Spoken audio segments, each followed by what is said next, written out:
Formula One is a sport that changes as quickly as the corners of Monaco. And sometimes, it's not just the cars or the rules that change, it's the way we see the drivers themselves. Some emerge as heroes, others as villains, and every now and then, a driver lives in both world-shaded one year, idolized the next. And maybe no one represents that emotional roller coaster better than Sebastian Vettel. At the peak of his Red Bull days, Vettel was practically the definition of domination. He won race after race, looked like he was born in the cockpit of that energy drink-sponsored blue car. He'd start on pole, build a gap within the first few laps, and disappear. It was a masterclass in perfection every single lap, and ironically, that was exactly what started to bother people. The problem wasn't just that he was winning, it was how he was winning, without leaving room for hope, without giving fans a fight, always with that signature #1 finger raised to the sky. It felt like a silent message: I'm the best, get used to it. And a lot of people didn't take that confidence well, because deep down, the truth is, fans only really love a champion when he suffers on the way there. Of course, there were layers to this. His tense relationship with Mark Webber, the refusal to follow team orders in the infamous Multi-21 incident,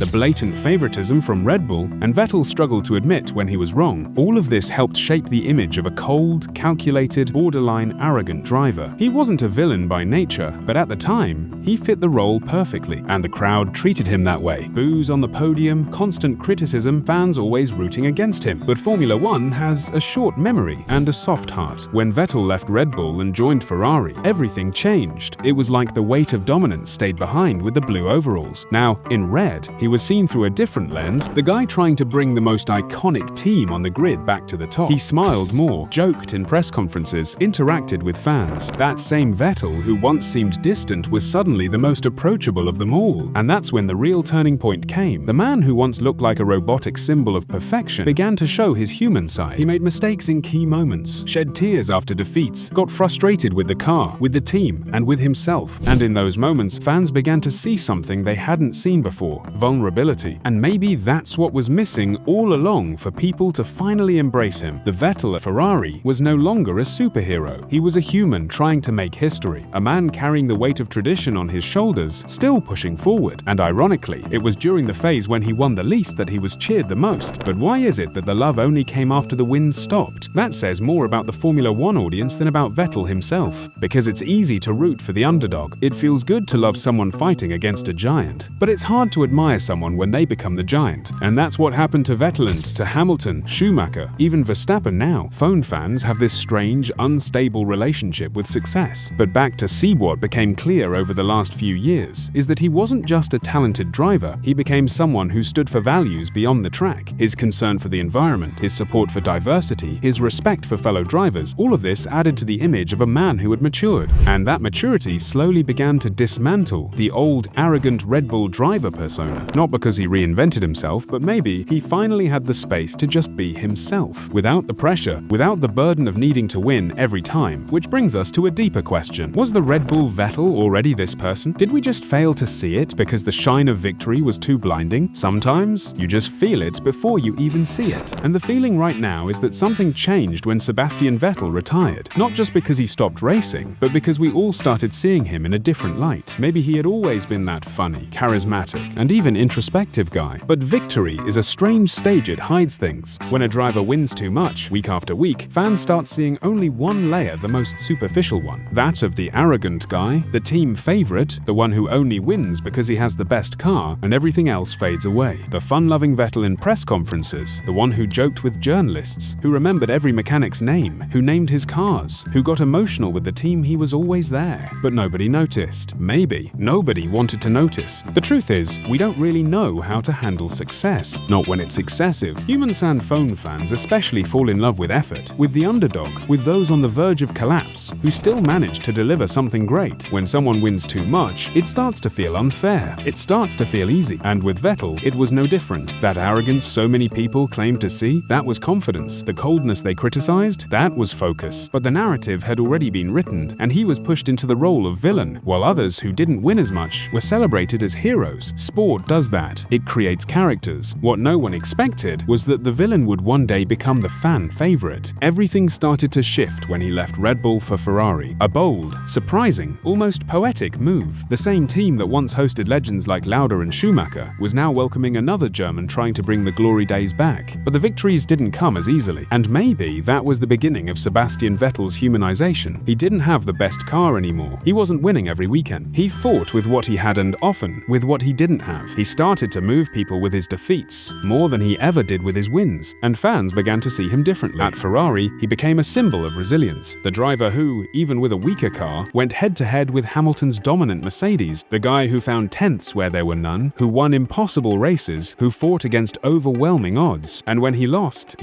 with dignity. He apologized, took the blame, and often blamed himself more than he should have. That's when people finally began to see who Vettel really was, a fierce competitor on track and a deeply admirable human being off it. And as the trophies became fewer, the love only grew. Because we relate more to those who fight than to those who dominate. Fans saw a lighter, calmer, more relatable Seb, the guy joking with Leclerc on team radio, honoring past drivers with tribute helmets, speaking about the environment, minorities, social justice. He began to be respected for everything he did outside the car, which, ironically, only increased respect for what he had done inside it. This journey reached its peak at Aston Martin. Even without a real shot at titles, Vettel became a voice in the paddock, a mentor, a leader behind the scenes, a spokesperson for values that went beyond racing. And when he announced his retirement, he was celebrated like a legend. Tributes at every race, emotional videos, sincere words from former rivals, and the most symbolic part? The same fans who once booed him at Monza were now giving him standing ovations, because now they knew who he was. And maybe, deep down, he had always been that person. That's why Sebastian Vettel is remembered so fondly today, because he made the turn few ever do. He went from being booed on the podium to being applauded into history, not because he changed, but because people finally learned to see him for who he really was. He didn't need another title to earn respect. He just needed to be himself. And maybe the real change wasn't Vettel. Maybe it was us, fans, journalists, drivers. We matured with him. We learned that success doesn't erase character, that confidence isn't arrogance, and that behind every helmet is a human being trying their best. In the end, Vettel's journey teaches us something bigger than any stat. It shows us that time can heal even our distorted views of our heroes, and that the legacy a driver leaves isn't about the number of championships, it's about the impact they have on people. And in that sense, Vettel is a world champion. Now I want to hear from you. What was the moment you truly began to admire Sebastian Vettel? Did you ever root against him in the past? What changed your mind? Or have you always been on team Go Seb? Drop a comment below, let's talk. Because these conversations, they're what make Formula One really special. And if you enjoyed this more personal, reflective style of video, don't forget to leave a like, subscribe to the channel, and hit the bell so you don't miss anything. Here, we go beyond the racing. We talk about stories, and some like Sebastian Vettel's deserve to be told again and again with the respect they've earned. See you in the next video. Until then...